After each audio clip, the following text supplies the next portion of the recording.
the new developments in the Karen Read murder trial. This has been a wild turn of events. I've seen a lot of things. I've never seen anything like this. This case never ceases to amaze me. It's a spectacle, that's for sure. It was a hung jury, so no verdict, no real ending to this case. Karen Read was back in court where a date was set for her to be tried once again. There are a lot of issues in this case. Proctor was improperly searching Karen Read's cell phone for nude photos. Michael Proctor, the lead investigator, relieved of his duties. It's always the theories that each side will put forth for a jury to decide which one is more believable. Karen Read was drunk and angry and hit and killed John O'Keefe when she gunned it in the snowstorm. Karen, did you ever say I hit him? I did not. There are more people here at the beginning of this than at the beginning of Johnny Depp's trial. We're not concerned about any of the witnesses. None of the Commonwealth's witnesses are concerning us. and once again, there was drama outside court. There is a whole new set of legal troubles for Karen Read. She is now facing a wrongful death lawsuit. The lawsuit alleges that Karen Read was drunk and reckless when she hit John O'Keefe. It's not just Read being sued here. The family also suing the two Canton bars from that night. The two bars are liable for over-serving her. The FBI is investigating an investigation of a murder. That never, ever happens. At this point, multiple jurors have been reaching out to both sides, saying that they are certain Karen Read is not a killer. I did not kill John O'Keefe. I've never harmed a hair on John O'Keefe's head. We're looking at arm injuries with scratches. We're not looking at tire tracks. There are 17 jurors, and they are coming and going with a police escort. The investigation wasn't thorough. This can't be good for the prosecution moving forward. I just hope justice is served for either one, whatever it is, you know. The fate of her life is not in her hands anymore. It's not in the hands of her attorneys. It's not in the hands of the prosecutor. It's in the hands of the jury now.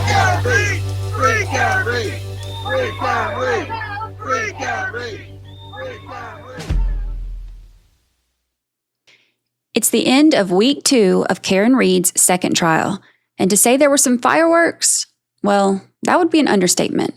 This was a big week that has had the whole world talking, and we have a lot to cover, so let's just jump right in. Now, before we get into the testimony of the week, there is a little follow-up on something that I mentioned in last week's episode, the rock. Now, in case you missed it, there was a big rock that was placed in the yard of 34 Fairview before the jury went to go view the property. It was placed near the street, and it was hand-painted with the name Albert on it.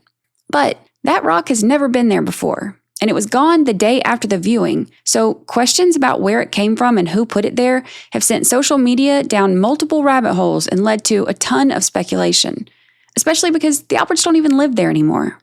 At the beginning of day 6, Judge Kearney began the day by telling the jury that she needed to let them know about a stipulation agreed on by both sides. Judge Kearney let the jury know the rock was not there at the time of John's death, so they shouldn't take it into consideration. And that was literally it. I can't help but wonder if the hand-painted rock had said something like, "Free Karen Read," how much bigger of a deal this would have been. Another update I have from last week is on the affidavit that was filed at the end of the week that included accusations of collusion between Jen McCabe, the district attorney's office, and a woman named Kate Peter, longtime enemy of Aidan Kearney, aka Turtleboy.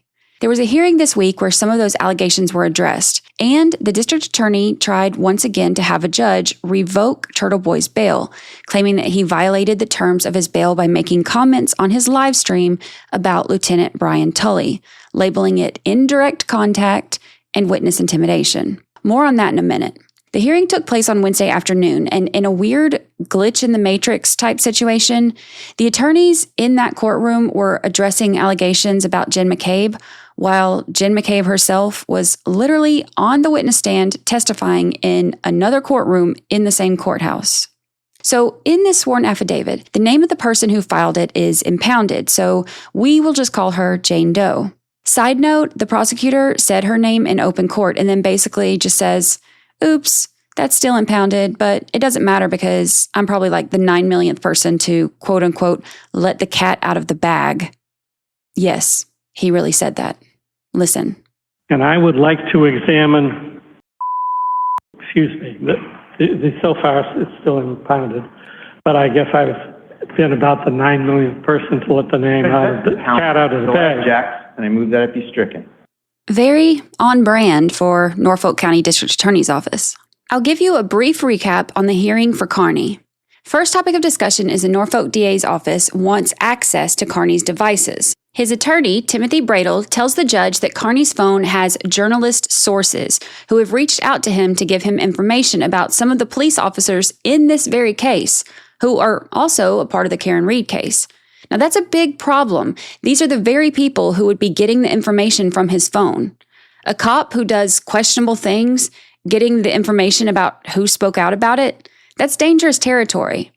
There's a court order for Kearney to turn over his passwords to the devices, and the judge is giving Kearney 10 days to comply. Kearney's attorneys also argue a motion to compel. Basically, they want evidence related to Kate Peter, who has said under oath and has stated publicly online that she is cooperating with the Commonwealth. I've covered this before, and the letters from attorney Mark Betterow, which we referred to as the Betterow bombs, listed out the discovery they are requesting and why, including the information about Kate Peter working with the DA's office against Kearney.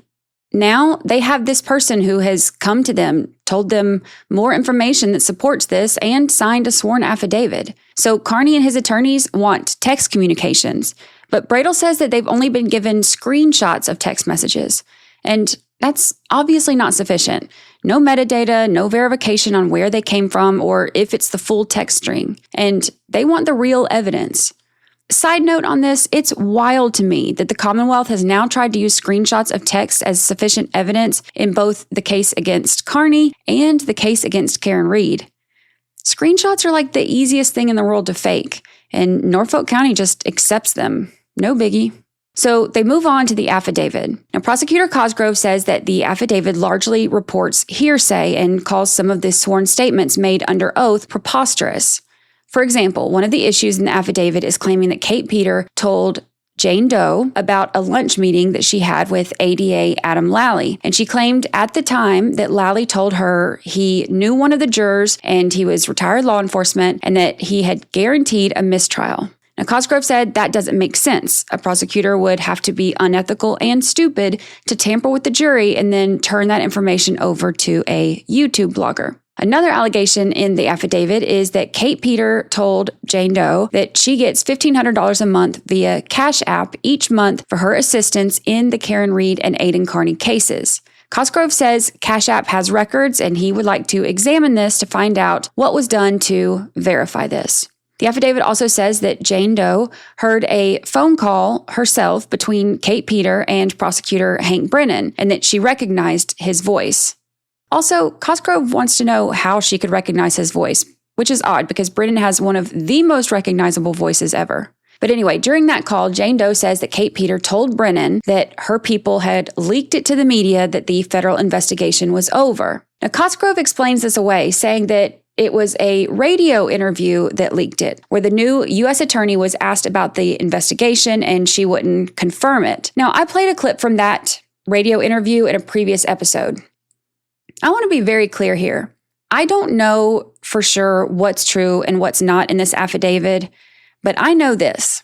This explanation is BS, and I am fully confident that Cosgrove himself doesn't even believe what he's saying. There was a small group who were very specific about their quote-unquote sources, letting them know that it was over and that Brennan would be announcing it in court at the next hearing, which he did. I don't know how Cosgrove could even say this with a straight face. And when I see lies like these, it makes me not believe anything else that they say. Which brings us to the claims that involve Jen McCabe. Jane Doe says that Kate Peter informed her that Jennifer McCabe bought her a brand new sectional couch as compensation for her assistance, and that McCabe told Kate Peter that she let DA Michael Morrissey know that she's not testifying in Karen Reed's second trial unless Turtleboy is in jail. And even if they subpoena her, she won't say what Morrissey wants them to. Now, she wanted Kearney behind bars, and coincidentally, right when Jen McCabe is scheduled to testify, the DA's office tries to do exactly that, put him behind bars by revoking his bail. Kearney's attorneys want all the information about Kate Peter. Bradel argues to the judge that if everything in this sworn affidavit is true, the Commonwealth is paying a third party to intimidate witnesses in the Karen Reed and Aidan Kearney cases. The judge says he'll take it all under advisement and says that he may schedule a hearing on this. Then they move on to the bail revocation. Now, a clip of Kearney's show, Turtleboy Live, is played, And Kearney is angrily ranting about Lieutenant Brian Tully. He says Tully is the mastermind behind everything and he's corrupt. Kearney is angry that Tully is still involved in his case and tried to have him locked up again last month. He shares some very colorful language toward him, and he ends his rant wishing death on him for what he says he has done to Kearney, Kearney's children, and to Karen Reed. Now, the clip is intense. Is it something I agree with? No. Is it something I condone? No. But is it something that is protected under the First Amendment? Yes. I want to be very clear while expressing my thoughts on this. Turtleboy is known as abrasive and aggressive and unfiltered. His style of journalism is very different than mine. I can't imagine myself doing what he does, and I can't imagine him doing what I do. But there are different types of journalism for a reason. Same with entertainment. Like sometimes I'm in the mood for an educational documentary on American history, and sometimes I'm in the mood for mindless reality TV like Love Island or Real Housewives of whatever city is airing at the time. And journalism is the same way. Kearney and I both covered the Karen Reed case and have for a long time, long before it blew up and the whole world seemed to be covering it. We share some of the same audience, listeners who enjoy my coverage for the timelines and analysis and details. They also enjoy his coverage for the passion and humor and outrage. And I say that to say this. While that kind of rant isn't something that I agree with or something I would do, it is something that is part of our First Amendment right, and I fully support his right to free speech, which is why this motion filed by the Commonwealth that I'm about to discuss is infuriating to me. Here's the reason why they say that they want to put Kearney in jail for his rant. According to court documents, they are trying to say that Kearney's rant violates the court order that he have no contact, direct or indirect, with a witness in the case, which would be Tully. Now, to be clear, not once in the rant did he address Tully or tell anyone else to. But yet, the Commonwealth claims that this constitutes as direct or indirect contact. The reason why is because they say that Kearney should have known that even if Tully doesn't watch the show himself, someone will likely tell him about it. Also, they say that by broadcasting his comments on his live show, he's intimidating a witness. Now, here's the concerning part about this and why this angers me. Once the government begins to apply the witness intimidation statute to public speech or any form of journalism, those who criticize or expose corruption of public officials will no longer feel protected under the law to do so. And that feels more like intimidation than a vulgar rant on a nightly live show on YouTube. Bradel argues that Kearney is allowed to have hopes and wishes that they don't agree with. And the Supreme Court has acknowledged that this is protected speech for decades and decades. And I agree with Bradel. And this is where I stand on this. I don't agree with what Turtleboy said, but I agree with his right to say it. And trying to lock him up over it is pretty much exactly what I would expect from Norfolk County at this point.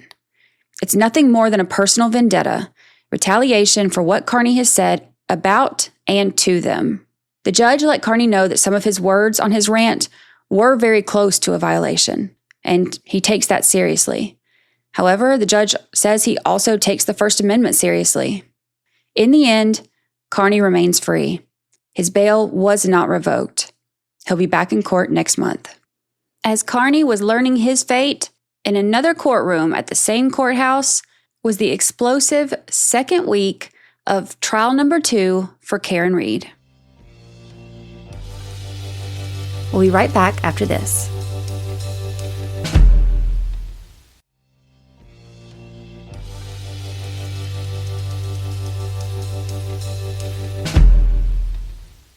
The majority of the week's testimony consisted of 2 witnesses. The first was digital forensics expert for the Commonwealth, Ian Whiffin, who was brought in during the last trial to discuss the Celebrite report showing Jen McCabe's Google search at 2:27 a.m. The witness called right after him was Jen McCabe. First, let's talk about Ian Whiffin. Whiffin was brought in on day 5 and was back again for day 6. Now, to be clear, day 5 was a Monday, which means the digital forensics expert came in and talked to the jury about data and a ton of technical stuff early on a Monday morning. Interesting strategy. We've been over some of this data in great detail on previous episodes, but there was some new information this time around too. I'm not going to rehash everything that we've been analyzing for the last 48 episodes about the Google search, but I'll give you a brief version as a refresher. Whiffin said he was brought into this case because Celebrite had been contacted when this 2:27 a.m. timestamp came into question. The defense's expert called wanting verification about it, and state troopers called wanting to question it, so this is when Whiffin got involved. Now, he said that he came into this to prove, but then he corrected himself on that and said he came in to show the search and how it happened. Now, things like that little slip of the tongue may seem small, but those kind of things tend to be huge in a case like this, where every single detail is so contested. And people watching definitely noticed. Now, Whiffin still gives the same opinion that he thinks that this search happened at 6:24 a.m. and it showed at 2:27 a.m. because he says that that's when the tab was opened. The defense, no surprise, still disagrees, and their expert will explain to the jury why. Now, as far as the search being deleted, he says that he's confident that it isn't showing as deleted because Jen deleted it herself. But he doesn't know why it was deleted. And he couldn't recreate any situation that could make it happen to explain it.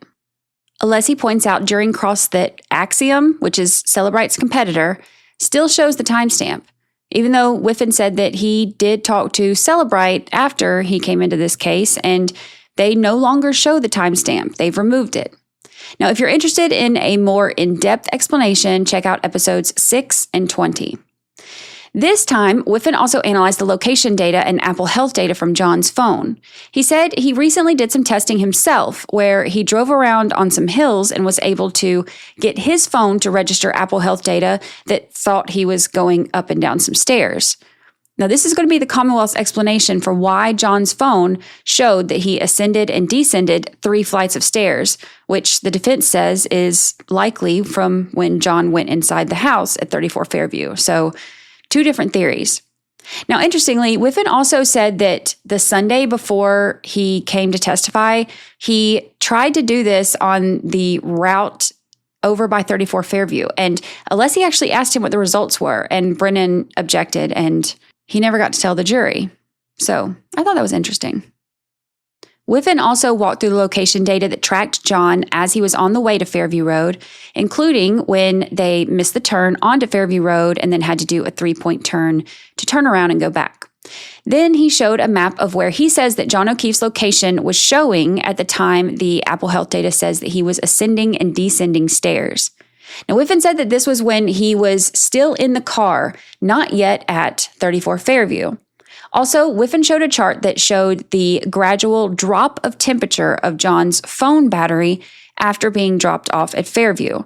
So, Whiffin says that based on the totality of evidence, he believes John's phone remained in the flagpole area from 12:24 a.m. when they arrived until the next morning when he was found.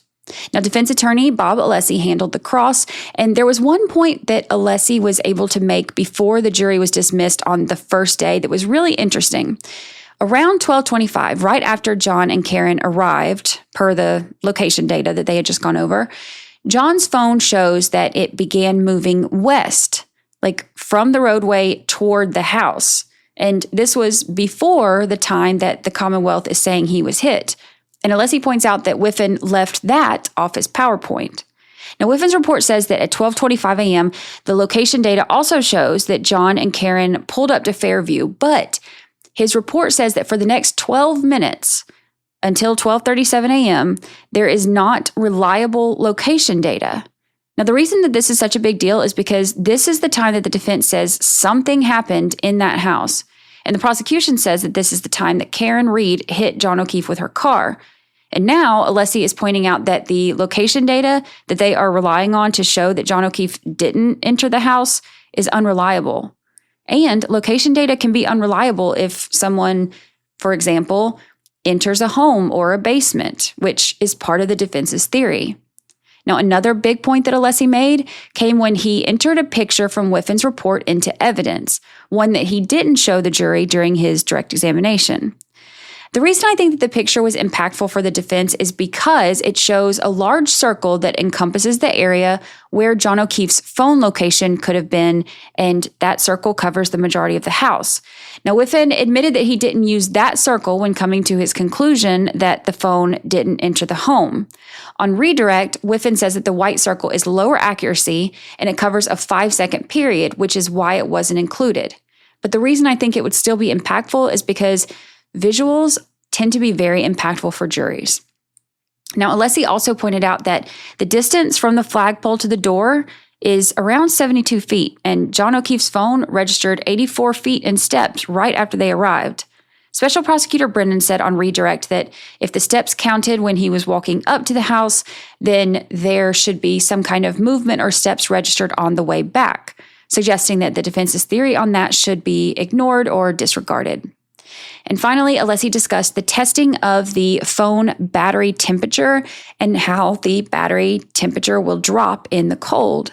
Now, when Whiffin did some experiments to test this, the phone battery temperature dropped at a much faster rate than what John's phone did. But Brennan says that's because John was laying on his phone, which kind of insulated it. But during this line of questioning, Alessi did get Whiffin to say that the temperature of the phone doesn't give any information on where the phone is, which could be considered a big win for the defense in that regard, since that's kind of what Brennan was getting at. Now, on redirect, Whiffin also did a presentation to try to demonstrate how a timestamp may give a different time on a Google search, basically kind of trying to recreate this happening in real time for the jury to explain the 2:27 a.m. search. I'm not sure that it really hit, though, especially because this is a simulation being done on a computer. It's not an actual Cellebrite report from an iPhone. And when the defense got back up one more time, Attorney Alessi actually asked about the demonstration being a different version of Cellebrite now, and then also made the point again that Axiom, which is Cellebrite's competition, is another reliable software program, and they do still show the timestamp at 2:27. Overall, it was a lot of technical testimony and a lot of back and forth over what the data could mean and how it can be interpreted. The general conclusion that Whiffin made is that he doesn't think that John's phone entered the home at 34 Fairview, although the defense worked to poke holes in the reliability of the data and his interpretation of it. The thing about this kind of data is that it's open for interpretation to an extent because there are so many contributing outside factors that can impact the reliability of it and how to read it. So this one's still split, and it's going to be up to the jury. Whiffin's testimony at the beginning of Day 5 was incredibly technical, which can be a little dry and maybe not the most interesting or easy to follow for those of us who aren't super interested in some of the techie stuff. But when Whiffin left the stand on Day 5, it did not take long to perk me right up, because what happened next lit a fire under me and thousands of others. It's been quite a while since I've been this angry watching a trial. And when you hear the things that were said and how they were said, I have a feeling you might be right there with me. We'll be right back after this.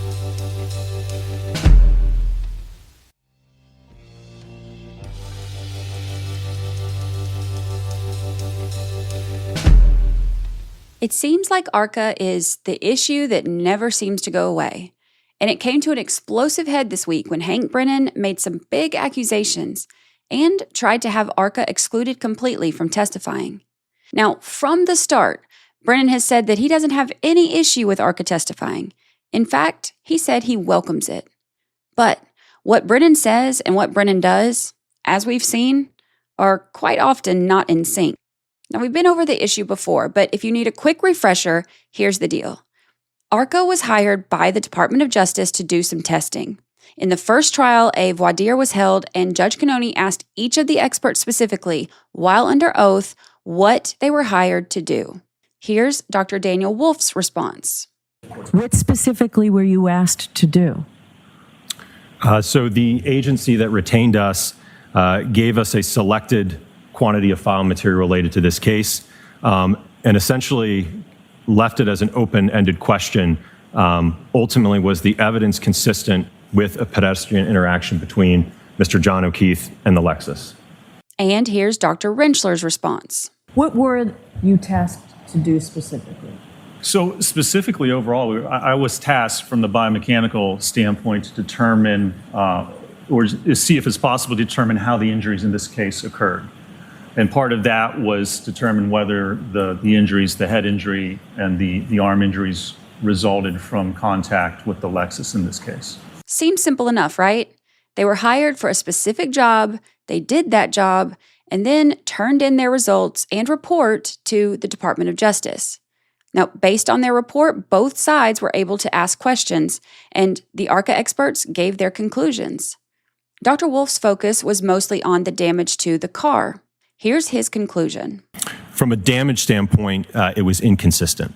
And Dr. Rentschler's focus as a biomechanical engineer was focused on the injuries to John O'Keefe. He also gave his conclusion. You can't deny the science and the physics as to what would have happened if he was struck by the vehicle. So anything past that, you have to somehow overcome that hurdle, which is very difficult to do. Simple enough, right? They were hired by the U.S. government. They did their testing. They concluded that John O'Keefe's injuries are not consistent with the damage to the SUV and vice versa.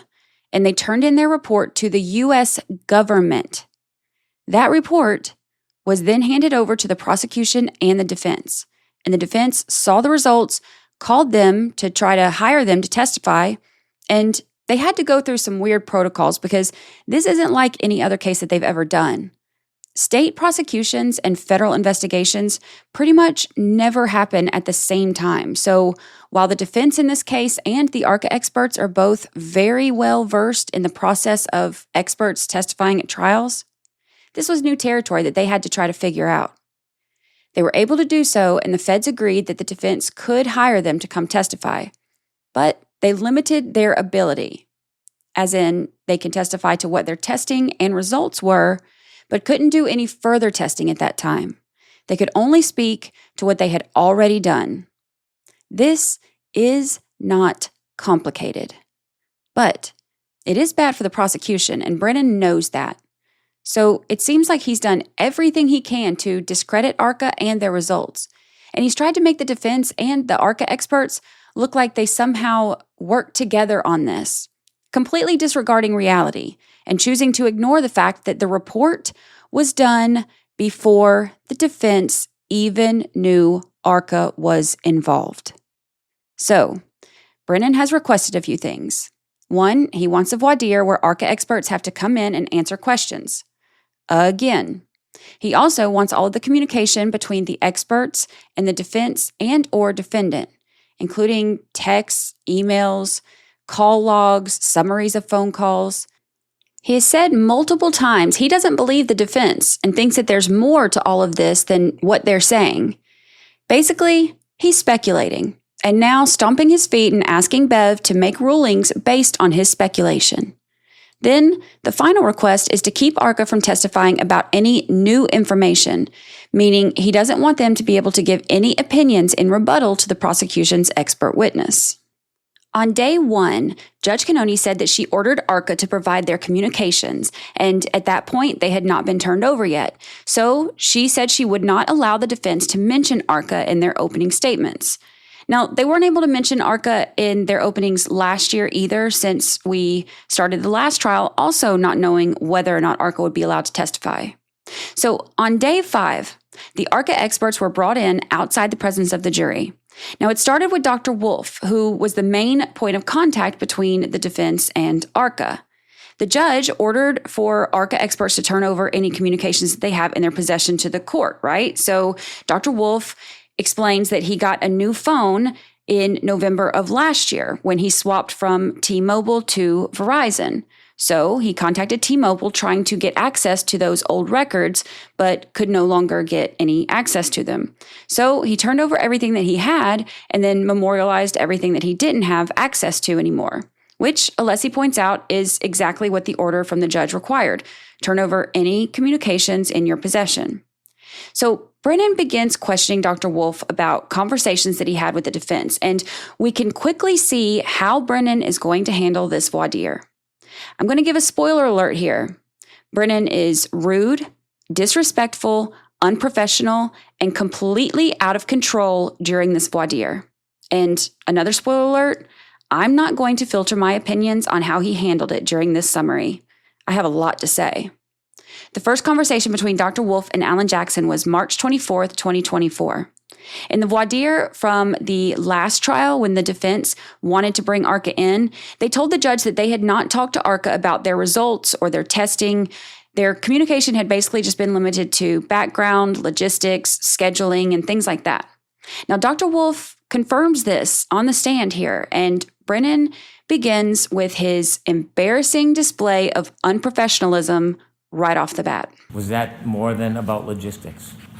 Well, I think we were trying to figure out what should we do. I will note that this was a very abnormal situation for me, being involved in a federal investigation and then ultimately being called as a witness. No. Well, I'm trying to answer your question. But you're not. Did you talk about more than logistics? So, are you finished with your answer, Dr. Wolf, or are you still answering? I was still trying to answer. Go ahead, finish. Thank you. The judge allows Dr. Wolf to finish his answer. Basically, the defense wants to hire them, but of course, this is a very abnormal situation because they're under contract by the federal government. So the defense didn't really know how to navigate that, neither did the ARCCA experts. This was all brand new territory. So when the defense reached out, Dr. Wolf said that he told them all the same information that he usually tells someone who contacts them about testifying. But telling him about the typical procedure is one thing. Then figuring out how to handle this since it's not typical was another.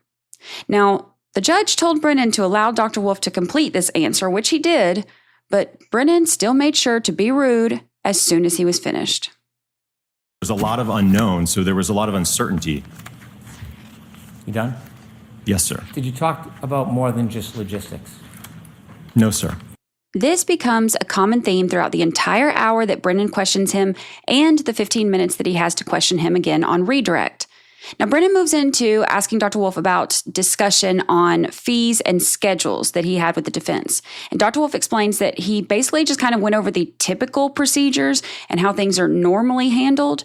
But again, this wasn't a typical situation. So he told Jackson what they normally do, but then had to speak to the Department of Justice to get clarification on what the procedures would be in this case. Now, look, Brennan is a defense attorney. Yes, he is a prosecutor in this case, but he is a defense attorney, which means he knows how this works. However, he feigns outrage and indignation, acting like this is somehow wrong in some way. It's typical procedure. Then, ignoring the fact that a very simple and logical answer had just been provided to him, Brennan begins grilling Dr. Wolf about why he would talk about fees and schedules if he didn't think ARCCA was going to get hired. Dr. Wolf explains, again, that he went over the typical procedure, then reached out for clarification on how it would be in this case since it's not typical. But Brennan continues his embarrassing display. Talking about the conversation you had on March 20th, 2022, when you were speaking to Attorney Jackson. That's what I'm talking about, okay? Understand? I don't know that I understand your question then. Okay. When you had a conversation on March 20th, 2022 with Attorney Jackson, you discussed potentially being hired, paid, compensated by Attorney Jackson or the defense for this case, didn't you? We did, like I said, I did explain to him our typical operating procedure when a client reaches out for trial testimony. I went over that with him, yes. I'm not talking about a client, I'm talking about this client. Did you talk about them potentially hiring or retaining you for work in this case? That's the question I'm asking you. On March 20th, 2022, not the 22nd, not the 24th, March 20th, 2024, did you speak to Attorney Jackson about them potentially retaining or hiring you for this case? I spoke to him like I speak to any other client that would be interested in calling us as a witness. I'm going to ignore the fact that Brennan is trying to talk to this distinguished expert as though he's an idiot, all while repeating the wrong year over and over again, pounding on the podium like a toddler, and not being able to understand or accept even the most simple and easy to understand response that is continuously repeated.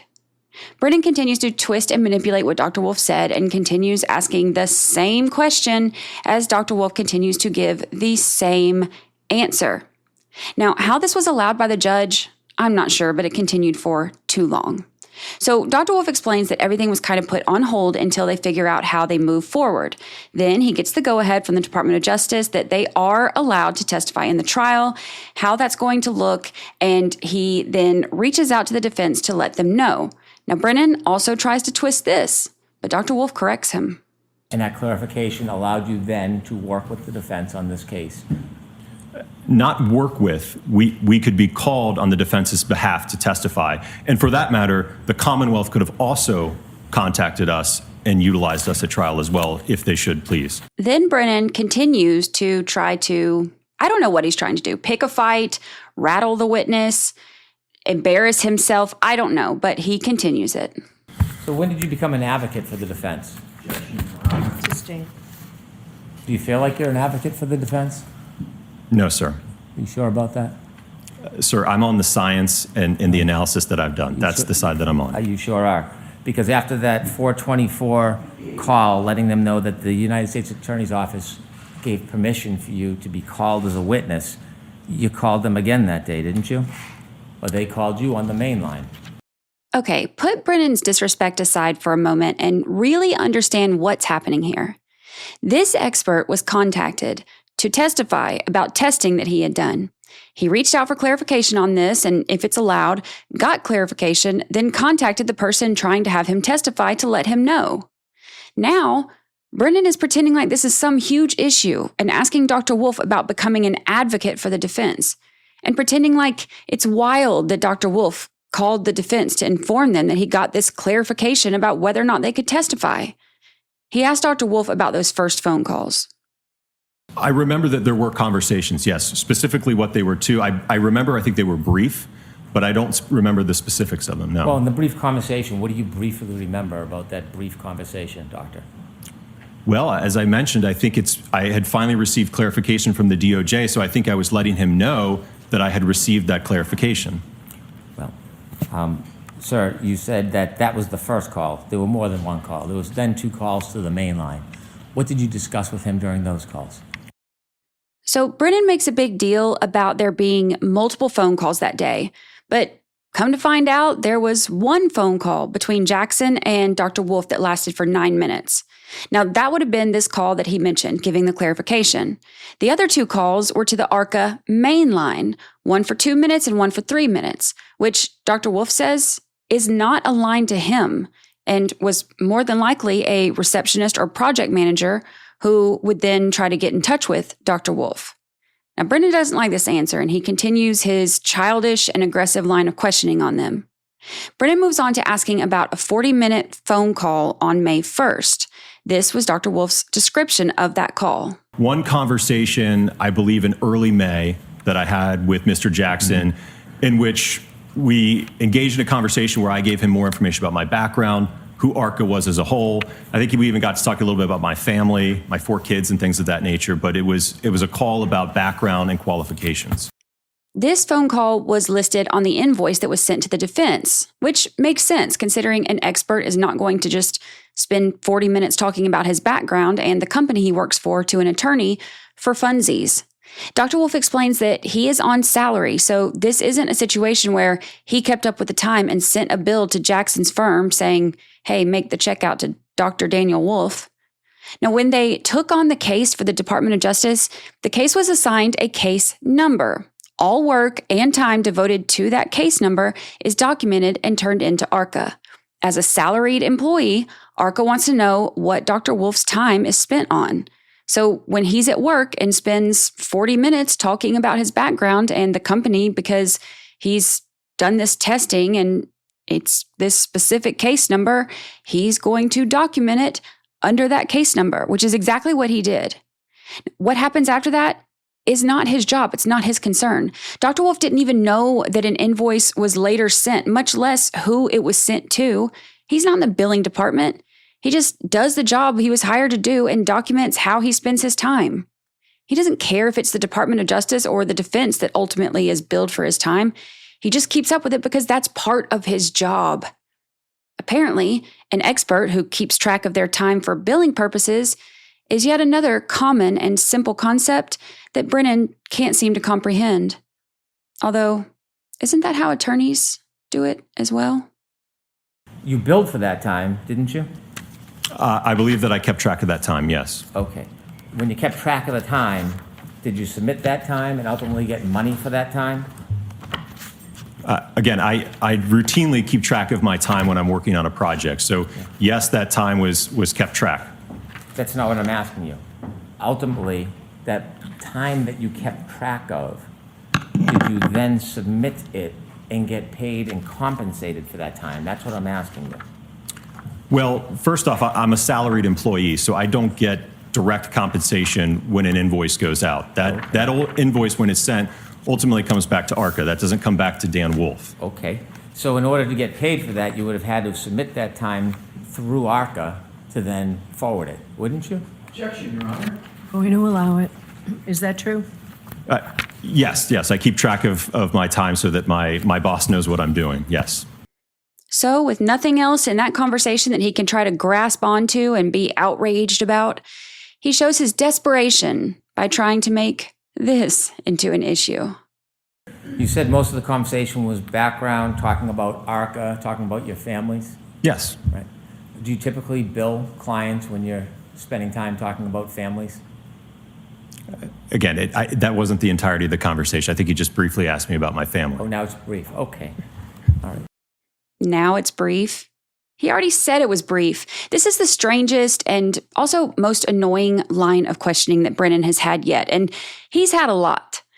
So Brennan asked if Dr. Wolf had any communication with the defense again before June 9th, which was shortly before they were called in for the voir dire last year. And Dr. Wolf answers. The following exchange occurs. I don't believe so. I think from what I recall, next up was, I think, the voir dire. I think Alan contacted me letting me know that the court wanted to do a voir dire of myself and Dr. Rentschler. And you mean Alan, you mean Attorney Jackson? Yes, sir. Okay, so you became friendly. I guess first name basis, is that what you're referring to? No, I'm saying, did you become friendly?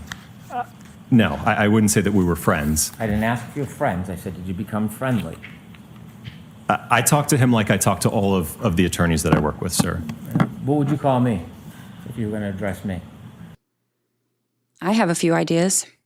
Side note, Brennan made a big deal about Dr. Wolf saying that Alan emailed him instead of Mr. Jackson here, but the very next day, Hank's own expert referred to him on the stand as Hank. Who you discussed this temperature information with? It was with Hank. You're hesitating, and I can't hear you. Who did you discuss with it Hank? with? Excuse me? With Mr. Brennan. Attorney Brennan? Yes. That same expert, Ian Whiffin, also referred to Trooper Nicholas Guarino as Nick twice. Kind of makes your argument lose its luster, eh, Hank? So they move into the phone records. Now, the court order for the ARCCA experts asked for any communication in their possession with the defense, and that's what Dr. Wolf says he turned over. Brennan asks why he didn't turn over the full extraction of his phone. So aside from that not being the court order, Dr. Wolf explains that he would have to do a ton of redactions if he turned that over. Imagine having your complete phone records and text records turned over to the court, all for one person that you had communication with here and there last year, and some this year. But again, Brennan is pretending like this is a big deal. Dr. Wolf says that he received one text or email from Jackson after the trial, thanking him for his time, and then didn't hear from him again for months. So he did what he does with every other client once their job is over. He deleted the thread. There's no reason for him to keep them. Once again, Brennan latches onto this, trying to make this also seem like it matters. Do you remember about when you made the affirmative intentional effort to delete around 100 text messages between you and the defense? It would have been sometime after the trial, probably before I got my new phone in November, but it would have been probably in the month or two after the trial started. Where were you when you were deleting these texts? Were you at your office, at home? Do you remember sitting down and deciding intentionally you were going to delete over 100 texts? Where did that decision happen? I have no idea, sir. You can't remember deleting over 100 texts where you Sir, were? I just said I delete text routinely. You're asking me to specifically give you a location and a time when I deleted those? I don't recall that. You said it was after the trial. Yes. Brennan acts like you have to go in and delete 100 texts individually. You literally do one swipe and then confirm it, and the whole thread is gone. But, okay. We'll be right back after this.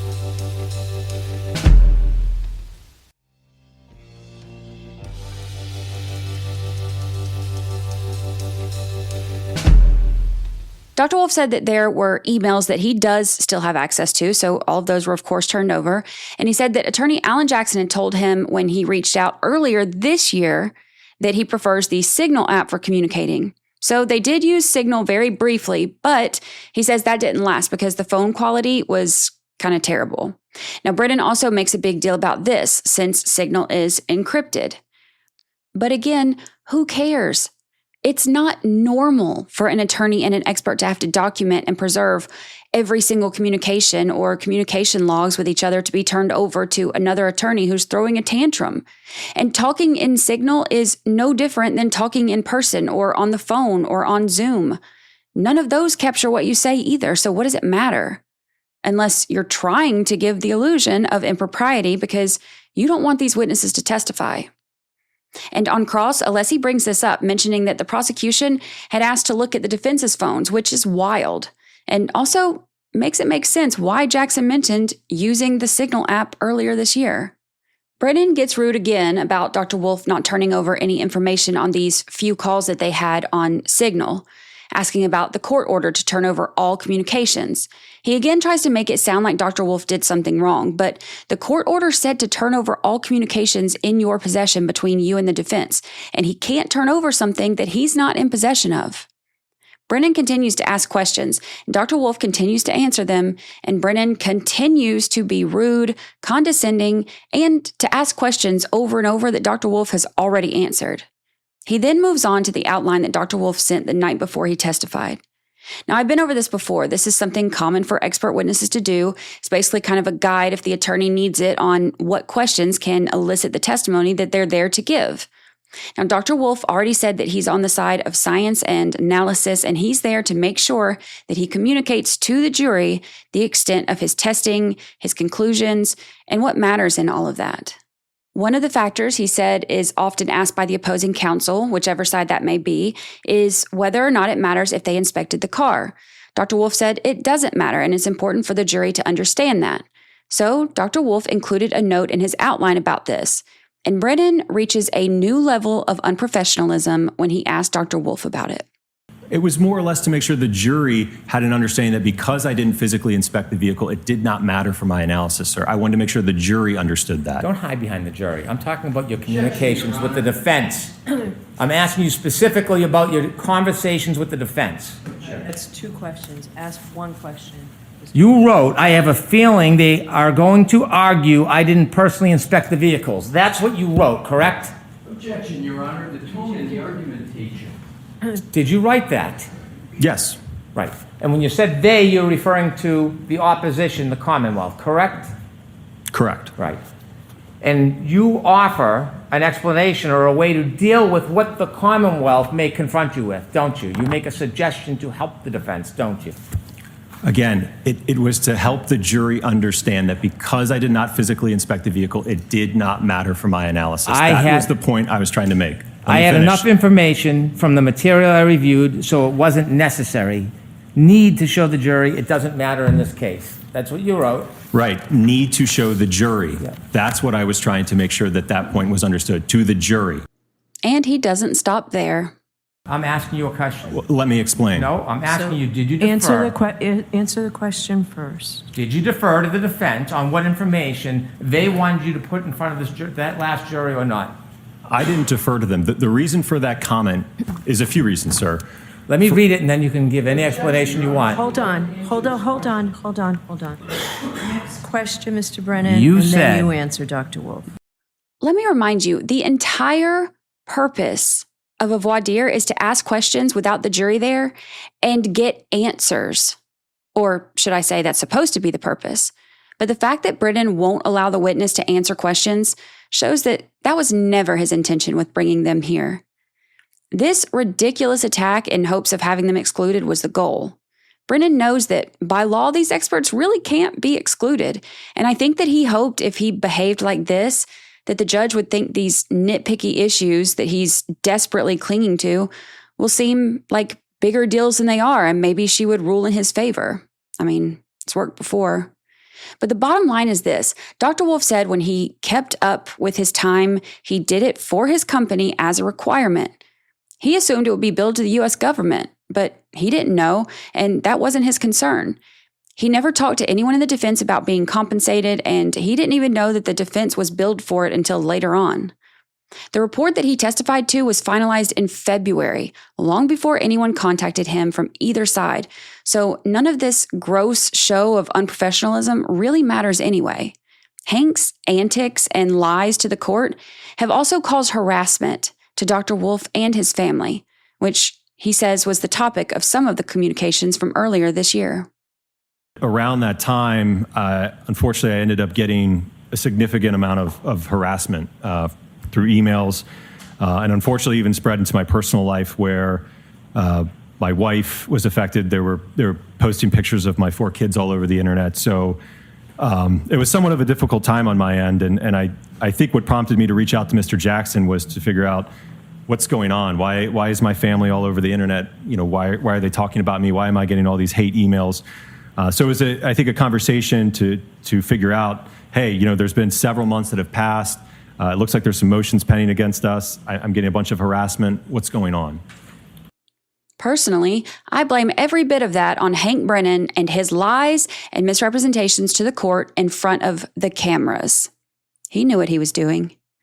Dr. Rentschler is also called to the stand, although he isn't up there for nearly as long. His questioning is brief. He keeps track of his hours, didn't discuss the case with the defense, had conversations with the Department of Justice about certain testimony that came out in the last trial, like DNA and the other crash reconstructionist testifying. And he says that after the testimony in the first trial, he was given a ride to the airport by someone from the defense, or it was arranged by the defense, and he was the last testimony of the day. So after that, he says he went to the lunch next door to the courthouse and had lunch while he waited on his ride. While he was there, he said Karen Reed and her parents spoke to him. This was all, of course, after his testimony. Now, on day 6, the judge gave each side the opportunity to make their final arguments. Brennan was very Brennan during his, completely twisting and misrepresenting everything, causing even more damage to his credibility as an attorney, and especially as a prosecutor, whose job it is to seek truth. Dr. Wolf routinely deletes text threads months after he's done with a job because he doesn't need them anymore.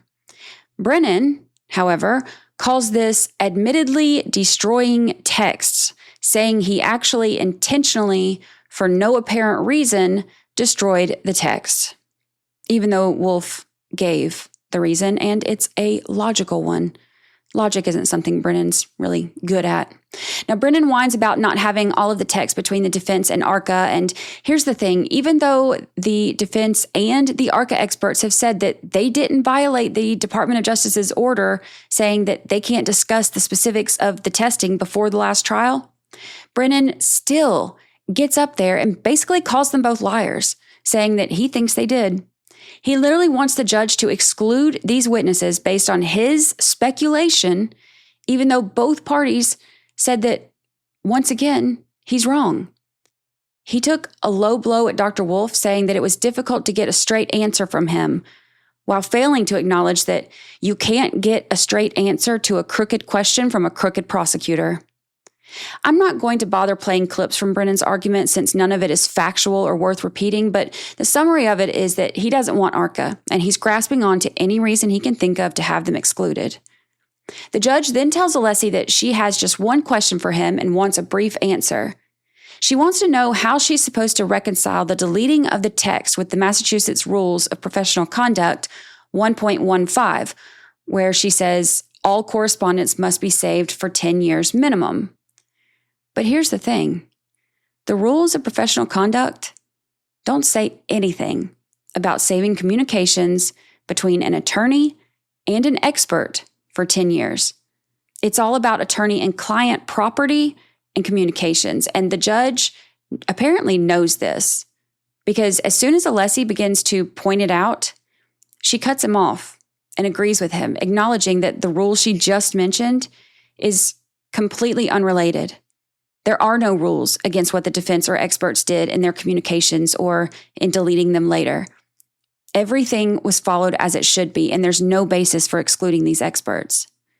As always, she gives Brennan a little participation trophy, saying she understands his argument about the defense trying to ambush and what she called a reciprocal discovery violation, which she never acknowledged when the prosecution did it. And, of course, as always, she took this as an opportunity to publicly scold the defense. But in the end, she ruled that ARCCA is allowed to testify, both to their original report and to the rebuttal for the prosecution's expert. All this time and money wasted. But maybe that was the point. Week 2 was explosive for sure. But if you thought the ARCCA stuff was big, wait until you hear about what took up the other half of Week 2. Jen McCabe. This was big testimony, and we got a lot of new information, including a huge moment when Jackson lets the jury and us know that Jen McCabe lied to the feds. There's also new text and a phone call that completely defies every story that Jen McCabe and her family have told up to this point. Plus, Jackson pulls up digital evidence that completely impeaches Jen, leaving us all wondering, what is she hiding? It's too much to include on this episode, so you'll be getting all of that in a bonus episode that will be out soon. And you don't want to miss that one. My name is Brandy Churchwell, creator of 13th Juror Podcast.